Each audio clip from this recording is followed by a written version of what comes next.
time of the fur trade companies in the early 1800s, there was a Northwest Company, the Hudson Bay Company. They had their own flags that identified their companies. The Métis were employees of the Northwest Company. The flag was given to them by the Northwest Company as a reward for loyalty and leadership. When the two companies merged in 1821, there was a lot of conflict with the courts, the whole bit, and the Métis flag was used as an article of evidence against them to identify them as sort of so-called the perpetrators or the people who caused all of the conflict in 1816 and the Seven Oaks and all of that stuff, and it was used against them. So, but the first one was a red one with a horizontal 8 on a background. All of the research I found said they switched it to blue because blue is the color of the Northwest Company, where red was the color of the much despised Hudson Bay Company. So they changed it, they made it their own. And of course the infinity sign on it, we found it has a couple of meanings.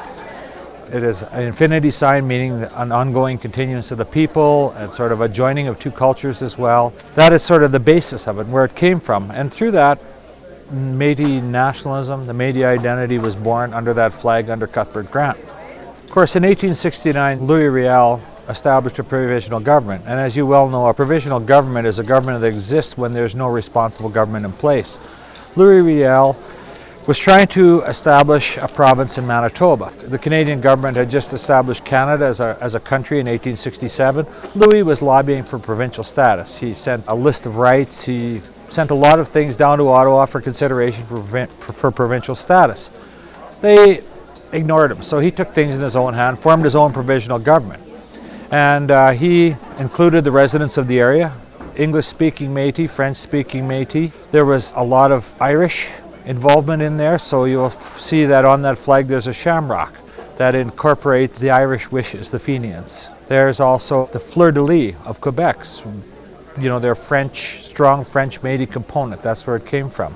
They flew that flag on November 10th, 1869 over Fort Garry, and they took down the Union Jack that was there and flew that own flag and said, "We are in charge, this is our identity, this is who we are." I worked as a curriculum officer for Dumont Institute from 1985 to 1991. And I bet you I got 200 phone calls in the first sort of 2 or 3 years of people asking me, "What can you tell me about the Métis flag?" And all we ever had was sort of the New Breed publication where they had that calendar where they had those pictures of those 3 flags. That's all we had, the only information we had. And I just sort of said, this needs to be developed.